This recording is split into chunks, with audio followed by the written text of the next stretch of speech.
Bonjour Montserrat Gascon. Quelle est votre profession? Parce que c'est un peu dur à définir et c'est pas une profession connue. Ça se nomme comment?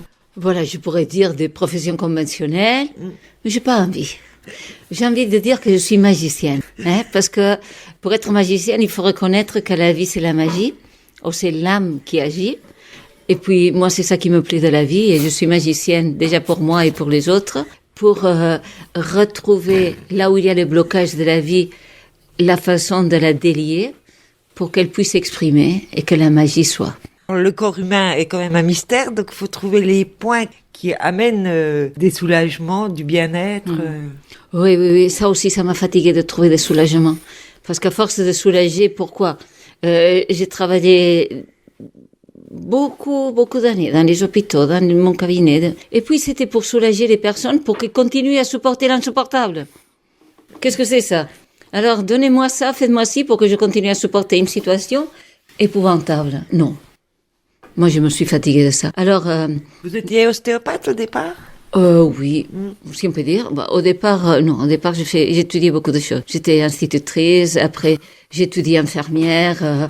J'ai étudié médecine. J'ai pas fini médecine. Je devais pas finir parce qu'après, avec ce que j'ai découvert, je pouvais pas me protéger avec n'importe quel diplôme que ce soit pour pouvoir le prouver, non? Après, j'ai étudié ostéopathie, j'ai étudié morphopsychologie, j'ai étudié beaucoup de choses parce que j'arrivais pas à comprendre, Alors, je devais étudier de plus en plus.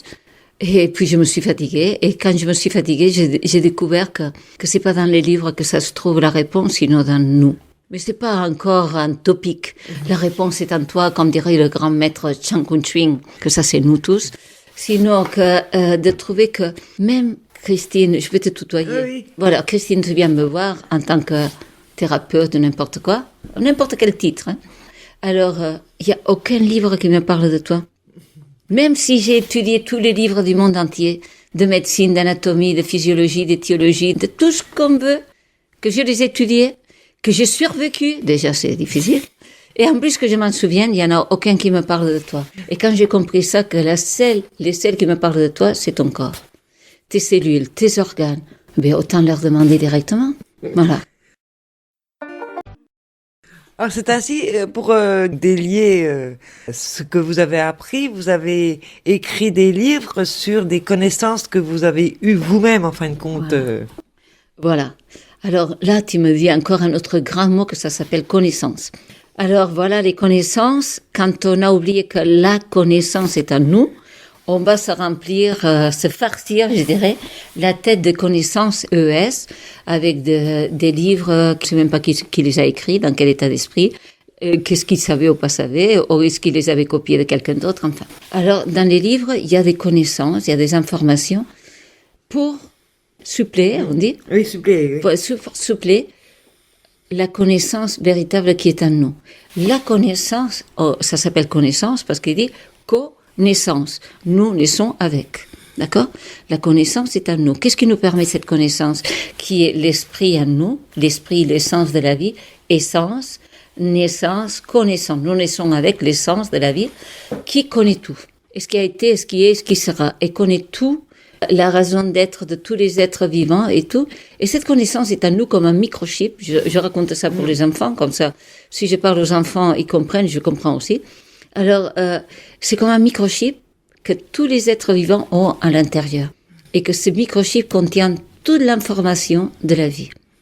De ce qui a été, de ce qui est et de ce qui sera. Comme un ordinateur, mais on l'a en nous. Mais au lieu de reconnaître ça, parce que ça serait reconnaître notre puissance, notre divinité, notre illimitabilité, je ne sais pas si on ne dit pas, mais on s'en fout, je le dis quand même, alors ça serait trop fort. Non, nous sommes redevables d'un ordinateur, des livres, des encyclopédies, et puis, en plus, et ce qui permet, c'est de faire la séparation. Parce que si moi je prends un livre et devant je mets une croix, ça c'est déjà différent que les autres qui vont mettre une étoile, et les autres qui vont mettre une autre chose, tu vois. Et ça fait la séparation. Quand on va à l'intérieur de nous, et surtout de notre cœur, de nos cellules, et bien là on trouve tout. Et c'est pour ça que les enfants... Et tu sais quoi? Que l'apprentissage, le vrai apprenti sages pour devenir des sages. Ça veut dire la sagesse, c'est la pratique au quotidien de la connaissance que nous avons en nous. En espagnol, ça s'appelle estudio.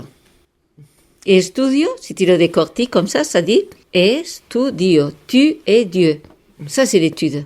L'étude, ça serait de savoir que nous sommes des dieux, que nous sommes illimités et que nous avons la connaissance en nous. En général, on sent, on agit plutôt par réflexe. On sent qu'on a des transmissions des parents, des grands-parents, des générations et de générations. On a l'impression qu'on n'a pas besoin de réfléchir pour faire certaines choses, faire du jardin, s'occuper d'enfants. Oui, de génération en génération pour supporter le pire. Regarde, déjà, est-ce que tu crois que nos parents, ils se souviennent qu'ils sont des dieux? Non, pas les miens. Déjà. Voilà, ni les miens, ni les grands-parents, avec toute la bonne volonté qu'ils voulaient nous transmettre, mais c'était pour qu'on souffre un petit peu moins. Moi, ça suffit, hein. Si tu as une pierre dans la chaussure, on te dit, mais si tu la mets de ce côté-là, ça te fera moins mal. Non, moi, c'est pas ça. Alors, là, on touche la famille, et ça, j'aime bien que tu me poses ces questions, parce que quand j'ai découvert une chose, à moi, ça m'a vraiment comme soulagée, tu vois. Soulagée, ça te donne cette sensation de soulerie, comme de légèreté, de vibration de vie, d'ivresse de la vie, quand j'ai compris que c'est pas ma mère ni mon père qui m'ont fait, et que j'ai pas fait mes enfants. Comment tu veux? Tu as des enfants, toi, Cathy? Oui, 2. Combien ça durait, ça? 2 secondes? Parce que le reste, c'est pas nous. Une fois que c'est fait ça, qu'on ne sait même pas comment c'est arrivé, parfois on n'a même pas voulu ni chercher, et c'est arrivé par hasard comme ça. Une fois que la fécondation de l'union, que nous on croit que c'est l'ovule, les spermatozoïdes, non, mais il y a aussi la personne, il y a nous on est 3. Si je suis le père et la mère, et il y a aussi l'enfant qui décide. Et après, heureusement que c'est pas moi qui les ai faits. Je dis, mais écoutez, déjà, avec le gratin de finois, j'ai du mal. Comment vous voulez que je fasse un enfant? Je sais même pas par où je serais commencé. Peut-être le jour qu'il fallait vous faire les jambes, je serais tellement occupée à faire n'importe quelle bêtise que j'avais oublié que c'était le jour. Non. Quand j'ai compris ça, eh bien, ça m'a aidé. Pour comprendre aussi que mes enfants, c'est pas moi qui les ai faits, et que mes parents, ils m'ont pas fait à moi, que c'est moi qui m'ai fait toute seule. C'est moi qui ai décidé. C'est moi, en tant qu'énergie, qui a décidé de me créer un corps humain pour m'amuser. Mais c'est pour ça que quand on dit moi, je dis je, c'est un jeu. Je me suis créé un jeu pour jouer, pour jouir, pour m'amuser, utiliser l'âme et la magie, d'accord? Alors voilà, quand on a oublié ça, on est foutu. Parce qu'on est redevable de nos parents toute la vie. Et nos enfants, ils sont redevables de nous toute la vie. Et ça, ainsi de suite, de génération en génération, jusqu'à la mort. Jusqu'à mort s'en suivre. Parce que pour tout ça, pour supporter tout ça, il faut qu'on travaille. Pourquoi? Il dit, pourquoi tu travailles? Eh bien, pour gagner ma vie. Ah bon? Et il se crève au travail pour gagner sa vie. Il meurt d'épuisement. Alors voilà. C'est clarifier toutes ces choses au moment qu'on comprend ça. Que c'est moi qui a décidé. De la même façon qu'une graine, elle sait à l'intérieur de cette graine. Imagine-toi une amande. Cette amande, elle va germer. Germer, on dit, non? Elle va s'ouvrir, elle va s'enraciner dans la terre. Et cette amande, elle sait déjà à l'intérieur comment ils vont être ses feuilles, ses branches, ses fruits, le parfum de ses fruits, le parfum de sa fleur, la couleur de ses fleurs, tout est à l'intérieur. Mais comme nous, quand moi, j'ai décidé de m'incarner comme cette amande, eh je savais déjà que je serais Montserrat, que je serais ici sur la terre pour parler du péricarde, pour dire « Hé, les humains, réveillez-vous !» C'est pas possible. Hein? On a une force à l'intérieur de nous qu'elle est tellement magnifique, merveilleuse, et on vit comme des misérables. Ça suffit. Quelle importance a le péricarde, justement? Eh bien, le péricarde, si je parle de la graine, par exemple, avec l'amande, le péricarde, ça serait l'enveloppe de cette graine. Imagine que pour le blé, l'enveloppe du germe de blé s'appelle le péricarpe. Autour, péricardio. On dirait que c'est autour de Dieu, dans notre cœur. C'est ce qui enveloppe notre essence divine. Et divine, c'est pas un gros mot avec des personnes qui sont comme ça, déjà avec les yeux retournés vers le haut, la divinité. Non. Divinita, ça veut dire divita, de vie. Nous sommes des enfants de la vie. Donc c'est pas le bon Dieu. Bon, le bon Dieu c'est nous. Le bon Dieu c'est nous, hein? Le bon Dieu c'est nous. Et c'est pour ça que quand tu dis Dio, qu'est-ce que tu dis? Io. Quand je dis Deo, je dis Eo, que c'est moi. Quand je dis Yo, je dis Yot. Pour les Hébreux, c'est l'esprit, c'est la divinité. Alors, quand je parle de Dieu, je parle de moi. Il regarde à moi, qu'est-ce qu'il y a? Io, encore, Dio, hein. Mais on a oublié. Il est temps qu'on se rafraîchisse la mémoire.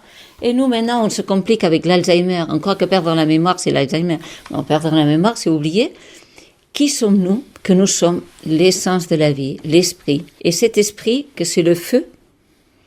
Regarde, espiritu. Il le dit bien clair. Tu, feu. Piri, c'est feu. Tu, feu. Nous sommes le feu de la vie. Et ce souffle du feu, c'est l'âme. L'expansion.